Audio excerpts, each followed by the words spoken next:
Hello dear student, কেমন আছো? I hope প্রত্যেকে ভীষণ ভালো আছো। স্ক্রিনের ওপর শতকরা বা পার্সেন্টেজ চ্যাপ্টারের একটা অঙ্ক আই হোপ প্রত্যেকে তোমাদের দেখা যাচ্ছে, তাই না?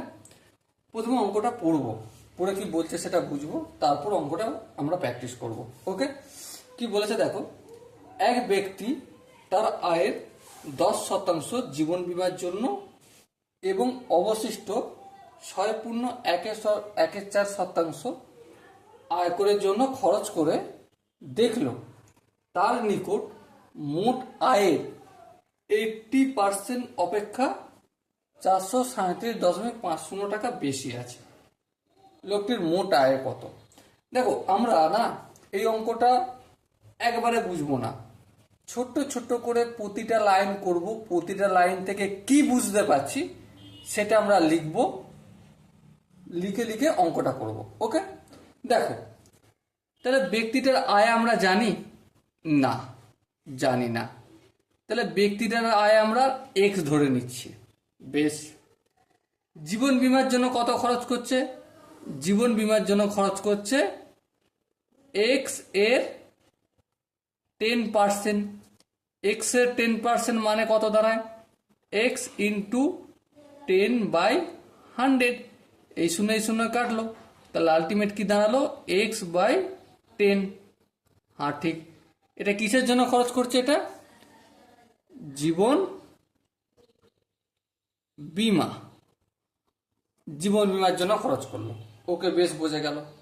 তাহলে জীবন বীমা এক্স টাকা যদি তার আয় হয় এবং তা থেকে যদি x/10 টাকা জীবন বীমার জন্য যায়, তাহলে কিছু পরিমাণ টাকা তো বেঁচে থাকবে। হ্যাঁ, কতটা বেঁচে থাকবে? এক্স থেকে x-10 বিয়োগ করে দেবো, বিয়োগ করে দিলে টাকাটা বাঁচবে। তাহলে দেখো, এটা বিয়োগ যদি করি, এক্সের নিচে কিছু না মানে ওয়ান আর 10-এর লসাও কত? 10। 10কে যদি আমি 1 দিয়ে ভাগ করি তাহলে অবশ্যই 10 হবে। 10কে 1 দিয়ে গুণ করলে 10x মাইনাস 10কে 10 দিয়ে ভাগ করলে 1, 1কে x দিয়ে গুণ করলে x। তাহলে আলটিমেট কি পেলাম? 9x/10। এই টাকাটা পেলাম। এই টাকাটা জীবন বীমার পর বেঁচে ছিল। এটা কিসের পরিমাণ? এই টাকার পরিমাণটা কখন হয়েছে? জীবন বীমা দেওয়ার পর অবশিষ্ট টাকা। এটা কি? জীবন বীমা দেওয়ার অবশিষ্ট পর টাকা। বেশ বোঝা গেল। এবার দেখো, অবশিষ্টের 6.14 আয়কারের জন্য খরচ করেন। তাহলে জীবন বীমা দেওয়ার পর অবশিষ্ট এই টাকাটা থাকলো 9x/10। সেখানে আবার আয়করের জন্য কত খরচ করছে? অবশিষ্টের মানে 9x/10 এর 6.14%। হ্যাঁ ঠিক। তাহলে এখানে আমি যদি এটা টাকায় কনভার্ট করি, পার্সেন্টেজটাকে, কি হবে? 9x/10 এর জন্য ইন্টু 424 রাখে 25, 25/4, আর পার্সেন্টেজটা উঠে গিয়ে নিচে 100 হবে। ঠিক আছে, তাহলে আলটিমেট কি দাঁড়াবে? এটা 25 25, 4 25 100। তাহলে কি দাঁড়ালো?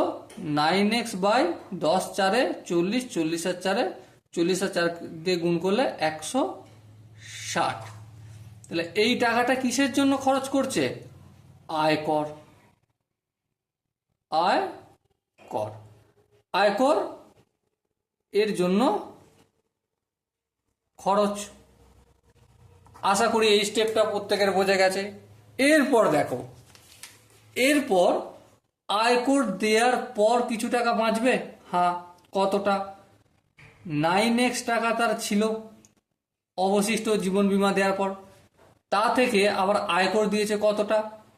9x/160। হ্যাঁ ঠিক। তাহলে অবশিষ্ট মানে বিয়োগ করে দিলে পেয়ে যাব। তাহলে এটা যদি বিয়োগ করি, লসাগু হবে 160। 10কে 10 দিয়ে ভাগ করে 160কে 16 হবে। 16 আর কে যদি 9x দিয়ে গুণ করি কত হবে? 134x মাইনাস 160কে 160 দিয়ে ভাগ করলে 1 হবে। সরি, 134 বলছি, 144 হবে। ঠিক আছে, আর 160কে 160 দিয়ে ভাগ করলে 1 হবে। 1কে 9x দিয়ে গুণ করলে 9x হবে। এবারে 134 134কে যদি 9x দিয়ে বিয়োগ করি, 144কে যদি আমি 9x দিয়ে বিয়োগ করি, তাহলে আলটিমেট কত পাবো? 135x/160। তাহলে এই টাকাটা অবশিষ্ট আমার বাঁচলো, আলটিমেট অবশিষ্ট এই টাকাটা। ওকে, এই জায়গাটা কি তোমাদের প্রত্যেকের বোঝা গেছে? বিলিভ মি, এই জায়গাটা যদি বোঝা যায় তাহলে অঙ্কটা আর কোনো জায়গায় বুঝতে অসুবিধা হবে না। ঠিক আছে, এবার দেখো, এবার বইটা পড়ি। খরচ করলেন তার নিকট মোট আয়ের 80%। মোট আয় কত ছিল? এক্স। তাহলে এক্স এর 80% সমান কত? এক্স এর 80% সমান এক্স ইন্টু 80/100। এই শূন্য কাটলো, 4 দুগুণে 8, 5 দুগুণে 10। তাহলে 80% বলতে 4x/5 টাকা বোঝায়। এটাও আমি করে নিলাম। আশা করি এখানটা বুঝতে কারো অসুবিধা নেই। এবার দেখো একটা শর্ত, 135x/160। এইটা কি? এটা শেষমেশ তার কাছে ছিল, তাই না? কিন্তু বইয়ে আর একরকম গল্প বলছে। কি বলছে? 80% অপেক্ষা, 80% বলতে 4x/5, এই টাকাটা থেকে কত ছিল বেশি? 437.50। তাহলে 4x/5 প্লাস 437.50। বলো, এই জায়গাটা কি তোমাদের বোঝা গেছে? দেখো, আরেকবার আমি বোঝানোর চেষ্টা করব কি বলেছে। তার কাছে অবশিষ্ট কত টাকা থাকলো? 135x/160 অবশিষ্ট থাকলো। হ্যাঁ, কিন্তু বইয়ের কোশ্চেন আমাদের কি বলছে? যে তার কাছে কত থাকলো? 4x/5 মানে 80% প্লাস 437.50 টাকা। দেখো, অতিরিক্ত 80% প্লাস মানে অতিরিক্ত 437.50 টাকা থাকলো। তাহলে আমরা অবশিষ্ট একটা পেয়েছি, এটা। বইয়ে অবশিষ্ট বলে দিয়েছে কত? এই 4x/5 মানে 80% অতিরিক্ত 437.50 মানে যোগ। বেশ, আশা করি এখানটা বোঝা গেল। এবার দেখো, এরপর সিম্পলি কিছু নেই, শুধুমাত্র ভগ্নাংশে যোগ বিয়োগ করে নেবো, গল্প করে দাও, ব্যাস মিটে যাবে। 135x/160, এই 4x/5টাকে সমানের ডান দিক থেকে বাম দিকে আনলে -4x/5 হবে, ইকুয়াল টু 437.50 হবে, তাই না? 160 আর 5 যদি লসাগু করি, আলটিমেট 160 লসাগু পাবো। 160কে 160 দিয়ে ভাগ করলে 1, 1কে যদি 135 দিয়ে গুণ করি সেটা কি হবে? আই হোপ প্রত্যেকে জানো। এবারে 160কে আমি 5 দিয়ে যদি ভাগ করি, 3 5 15, 160 ভাজিত 5, 3 5 15, 190 0 5 32 হবে। 32কে আমি যদি 4 দিয়ে গুণ করি, 4x দিয়ে গুণ করতে হবে, তাহলে 4 দুগুণে 8, 3 4 কত? 12, হাতে কিছু নেই। ওকে, তাহলে কত পাবে এটা? 128x equal to 437.50। হ্যাঁ, ঠিক। এবার ধ্যান দিয়ে দেখো, 135 থেকে যদি 28 বিয়োগ করি তাহলে কত পাবো? অবভিয়াসলি 7x পাবো, তাই না? এবার একটু কাজ আছে। কি কাজ? 437 লিখলাম, 5 শূন্য লিখলাম, দশমিকটা লিখলাম না, তার বদলে 1 লিখলাম, তারপর দুটো শূন্য।